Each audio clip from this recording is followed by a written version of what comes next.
नमस्कार साथियों, जाति व्यवस्था जो है इस देश का सबसे बड़ा श्राप है। Doctor B R. अम्बेडकर जो आरक्षण दिए थे वह साथियों सभी जाति को देखते हुए दिए थे और उनका आरक्षण देने का यह उद्देश्य था जो इस देश के बहुजनों के ऊपर जो शोषण किया गया था, जो शोषित वर्ग के व्यक्ति थे, जो शोषित जाति थे, उसको आरक्षण दिया गया। कोई भी साथियों आर्थिक स्थिति के आधार पर जो है आरक्षण नहीं दिया गया। यदि आर्थिक स्थिति पर आरक्षण दिया जाता तो फिर इस देश के जो उच्च वर्ण के व्यक्ति उसे भी दिया जाता, लेकिन उसे इसलिए नहीं दिया गया क्योंकि किसी भी ब्राह्मण को मंदिर जाने से कोई नहीं रोका, लेकिन इस देश के बहुजन को मंदिर जाने से वही ब्राह्मण रोका है। इसलिए साथियों जो ब्राह्मण में गरीब था वो भी मंदिर जाके पूजा करता था, इसलिए साथियों उसमें जो गरीब व्यक्ति था उससे आरक्षण नहीं दिया गया। तो साथियों इस देश के जो उच्च वर्ण का व्यक्ति है उसका कहना है कि आरक्षण खत्म कीजिए, तो हम उनसे भी कहते हैं आरक्षण एक ही शर्त पे खत्म होगी, यदि आप जातिवाद खत्म कर देते हैं। यदि आप जातिवाद को छोड़ दीजिए तो हम लोग आरक्षण को छोड़ देंगे। जातिवाद छोड़ने का मतलब ये नहीं है कि हम सिर्फ जात छोड़ दिए, छुआछूत छोड़ दिए, ऐसा नहीं। जातिवाद छोड़ने का मतलब हो गया आपको बेटी रोटी का संबंध रखनी होगी, आपको बेटी का शादी जो है किसी दूसरे जात में भी करनी होगी और दूसरे जात के साथ आपको बैठ कर रोटी भी खानी होगी। तो रोटी बेटी का संबंध जब तक नहीं होगा यह आरक्षण खत्म होने वाला नहीं है। तो साथियों जाति का जो उन्मूलन है यह होना बहुत जरूरी है, तभी इस देश का विकास हो सकता है। साथियों हमारे देश के लोग जो है जाति धर्म रीति रिवाजों में उलझे हुए हैं, जिससे कि साथियों देश का नुकसान ही है, भला नहीं हो सकता है। जो जाति व्यवस्था जन्म के आधार पर ऊंच नीच की शिक्षा देती हो उसे हर आधार पर नष्ट कर देनी चाहिए। जो जाति आपको जन्म के आधार पे ऊंच नीच और शिक्षा देती हो उसे आप नष्ट कर दीजिए साथियों। तो जाति का उन्मूलन, तो इस देश में जो भी राजनेता है, जो है साथियों इस देश के जो नेता है उसका भी मकसद यही होता है कि हमेशा वह जातिवाद करता है और धर्म के नाम पे, मजहब के नाम पे इस देश के मूल निवासियों को या इस देश के बहुजनों को हमेशा गुमराह करता है और उसके आधार पे साथियों राजनीतिक सत्ता सेकने का काम करता है। तो साथियों जाति को खत्म करना, तो जाति खत्म एक ही शर्त पे हो सकती है जब इस देश में सभी व्यक्तियों को एक समानता की भाव से देखना शुरू कर देगा। इन सही बातों की चर्चा हम लोग इस वीडियो में करने वाले हैं। यदि हमारे लोग जाति धर्म आदतों और रीति रिवाजों में सुधार लाने को तैयार नहीं होते हैं तो वे स्वतंत्रता प्रगति और आत्मसम्मान पाने की शुरुआत कैसे कर सकते हैं। यदि हमारे देश के लोग जाति धर्म और आदतों की रीति रिवाज को खत्म नहीं करना चाहते हैं तो फिर आत्मसम्मान पाने की शुरुआत कैसे कर सकते हैं। एक बड़ी आबादी आज अछूतों के रूप में बनी हुई है। एक बड़ी आबादी जो है इस देश में आज अछूतों के रूप में बनी हुई है और इससे बड़ी आबादी भूदासों, कुलियों, घरेलू नौकरों और गैर कानूनी बच्चों के रूप में शूद्रों के नाम पर मौजूद है। और उससे भी बड़ी आबादी जो है साथियों आबादी भूदासों, कुलियों, घरेलू नौकरों और गैर कानूनी बच्चों के रूप में शूद्रों के नाम पर मौजूद है साथियों। ऐसी आज़ादी किस काम की, इस प्रकार की आज़ादी साथियों किस काम की जो इन भेदभाव को खत्म नहीं कर सकती है। ऐसी आज़ादी हमें किस काम की, ऐसी आज़ादी से हमें क्या हो सकता है जो भेदभाव को नहीं खत्म कर सकती है। ऐसे धर्मशास्त्र और ऐसा ईश्वर किसे चाहिए जो परिवर्तन नहीं कर सकता है।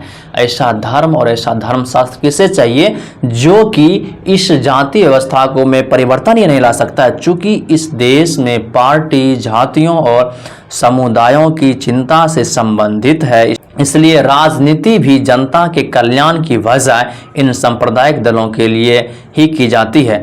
चूंकि इस देश में जो पार्टियां हैं जातियों और समुदायों की चिंता से संबंधित है, इस देश की पार्टियों को भी जाति और समुदाय की चिंता है, लेकिन खत्म कैसे करें इसकी चिंता नहीं है। इसलिए राजनीति भी जनता के कल्याण की बजाय, जनता के कल्याण करने की बजाय जाति धर्म के आधार पर उलझा हुआ है। स्वतंत्रता की जमीन पर क्या नागरिक शूद्र वैश्य के वारिस हो सकते हैं?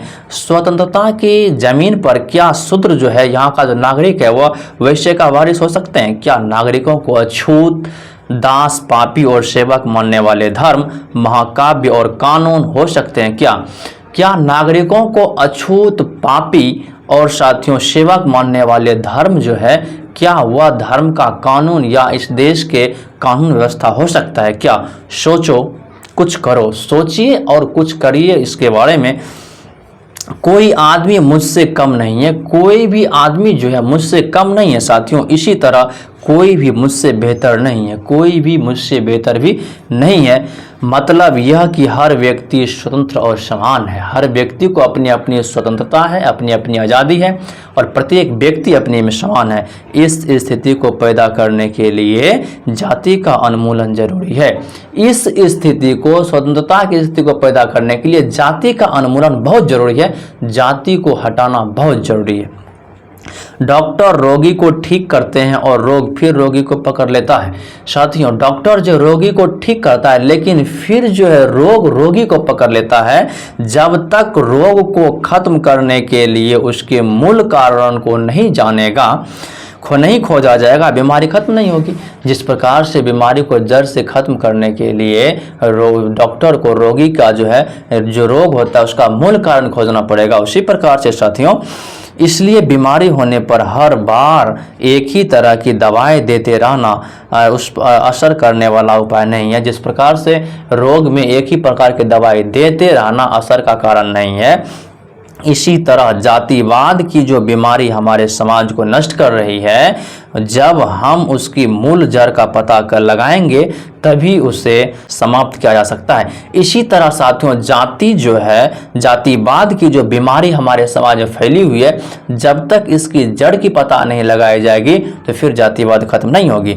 जो जाति व्यवस्था जन्म के आधार पर ऊंच नीच की शिक्षा देती हो, उसे हर आधार पर नष्ट किया जाना चाहिए। जो जाति व्यवस्था जन्म के आधार पर ऊंच नीच की शिक्षा देती हो, उसे हर आधार पर स्पष्ट जो साथियों नष्ट कर देनी चाहिए। उस आदमी की लोग ना निंदा करते हैं और ना उसे जाति से बहिष्कृत करते हैं। जो चोरी करता है या झूठ बोलता है या बिना परिश्रम किए निठल्ला बनकर जीने का प्रयास करता है, साथियों उस आदमी जो है, उन आदमियों का लोग जो है कोई निंदा नहीं करता है। जो जाति के आधार पर कोई निंदा नहीं करता है, जो उसे बहिष्कृत करने का भी प्रयास नहीं करता है। जो चोरी करता है, झूठ बोलता है या जो परिश्रम किए बिना ही कुछ प्रकार का अत्याचार करता है या परिश्रम किए बिना ही किसी के ऊपर लालच जो साथियों निठल्ला बनकर घूमता फिरता रहता है, उसके ऊपर जाति के आधार पर कोई आरोप नहीं लगाया जाता है। लेकिन यदि कोई भी व्यक्ति दूसरे जाति के साथ बैठकर यदि खाना खा लेता है या अपनी जाति के बाहर शादी कर लेता है साथियों, तो वह जाति से बहिष्कृत कर दिया जाता है। तो उसे जाति से बहिष्कृत कर दिया जाता है। यदि वह दूसरे जाति के साथ खाना खा लेता है तो, यदि दूसरे जाति के साथ वह बैठ जाता है तो, या दूसरे जाति के साथ वह विवाह कर लेता है तो, लेकिन उसी जाति के लोग चोर, डकैत, पापी कुछ भी हो, उसे बहिष्कृत नहीं किया जाता है। यह है इन लोगों की चरित्र और जाति की हठ धर्मिता। यही उन लोगों के चरित्र है और जाति की हठ धर्मिता है। यदि किसी क्षेत्र में दो कुएं हैं, मान लीजिए किसी क्षेत्र में दो कुएं हैं, यदि एक में खारा पानी है जो पीने योग्य नहीं है, एक कुएं में खारा पानी नमकीन है जो पीने योग्य नहीं है और दूसरे में पीने योग्य मीठा पानी है, तो उस पीने योग्य पानी का उपयोग किसी विशेष वर्ण द्वारा किया जाएगा। वही दूसरी तरफ खारे पानी वाले कुएं का उपयोग दूसरे वर्ण द्वारा किया जाएगा। साथियों जो मीठे पानी का, जो कुएं में मीठे पानी है उसका उपयोग जो है साथियों मीठे पानी का जो उपयोग सिर्फ उच्च वर्ण के व्यक्ति के द्वारा किया जाएगा और जो खारे पानी का उपयोग है उसे साथियों निम्न वर्ग के व्यक्ति के द्वारा, निम्न वर्गों के में जो बांटा गया उसके द्वारा किया जाएगा। साथियों यानी एक वर्ण अकेले उस मीठे पानी को पीने के लिए योग्य है और दूसरा वर्ण उसे पीने के लिए योग्य नहीं है। इसका मतलब यह है मीठे पानी पीने के लिए एक वर्ण का जो व्यक्ति है सिर्फ वही पी सकता है, दूसरे वर्ण का व्यक्ति नहीं पी सकता है। जरा इस पर विचार करें कि यह क्रूरता कितनी दर्दनाक है। जरा इसके ऊपर विचार कीजिए कि यह क्रूरता जो साथियों कितना दर्दनाक है। हमारी जाति व्यवस्था किस हद तक दर्द पैदा करने और गहरे तक पीड़ा पहुंचाने के लिए स्थापित की गई है। हमारी जाति व्यवस्था जो है साथियों हम लोगों के ऊपर किस हद तक दर्द पैदा करने के लिए और जो साथियों गहरे तक पीड़ा पहुंचाने के लिए स्थापित की गई है। जब तक कि इस जाति व्यवस्था को जो थोड़े से ब्राह्मणों को आराम पहुंचाने और बहुतों को पीड़ित करने के लिए स्थापित की गई है साथियों, जो कि इस देश के ब्राह्मणों को थोड़े से ब्राह्मणों को आराम पहुंचाने के लिए और इस देश के बहुजनों को बहुतायत लोगों को पीड़ित या पीड़ा पहुंचाने के लिए बनाई गई हो, इस देश से उन्मूलन नहीं किया जाएगा तब तक हम निश्चित रूप से इन अत्याचारों से कभी छुटकारा नहीं पाएंगे। जब तक इस देश से जाति का उन्मूलन नहीं होगा हम लोग इस अत्याचार से छुटकारा नहीं पा सकते हैं। हमारे अतिरिक्त इंद्रिय ज्ञान का उपयोग क्या है? हमारे अतिरिक्त जो साथियों इंद्रिय ज्ञान का उपयोग क्या है? हालांकि जानवर एक अर्थ में जातिहीन है, एक अर्थ में साथियों जानवर जो है जातिहीन है, पर हम जाति के कारण अपने छठे इंद्रिय ज्ञान के बावजूद अपमान का सामना करते हैं। लेकिन हम लोग जो है जाति के कारण छठे इंद्रिय ज्ञान के बावजूद भी अपमान का सामना करते हैं साथियों। क्या हमें इस पर विचार नहीं करनी चाहिए? क्या हम लोगों को इसके ऊपर विचार नहीं करनी चाहिए? वर्तमान में भारत का संविधान जाति के उन्मूलन के लिए अनुकूल नहीं है। वर्तमान में जो भारत का संविधान है वह जाति के उन्मूलन के लिए, जाति को खत्म करने के लिए साथियों वह अनुकूल नहीं है। यह इसे मौलिक अधिकार के विपरीत मानता है और साथ ही यह सांप्रदायिक अनुपात को भी प्रतिबंधित करता है। यह जो साथियों जो मौलिक अधिकार के विपरीत मानता है और साथ ही सांप्रदायिक अनुपात को भी प्रतिबंध करता है, क्योंकि यह वर्ग घृणा को मानता है, क्योंकि यह वर्ग जो है घृणा को मानता है कहने के लिए कि जाति रह सकती है, लेकिन जाति के आधार पर विशेषाधिकार का बना रहना सबसे बड़ी धोखाधड़ी है। जाति रह सकती है लेकिन जाति के आधार पर साथियों विशेषाधिकार का बना रहना यह सबसे बड़ी धोखाधड़ी है। जाति संस्कृत भाषा का शब्द है। जाति जो साथियों संस्कृत भाषा का शब्द है।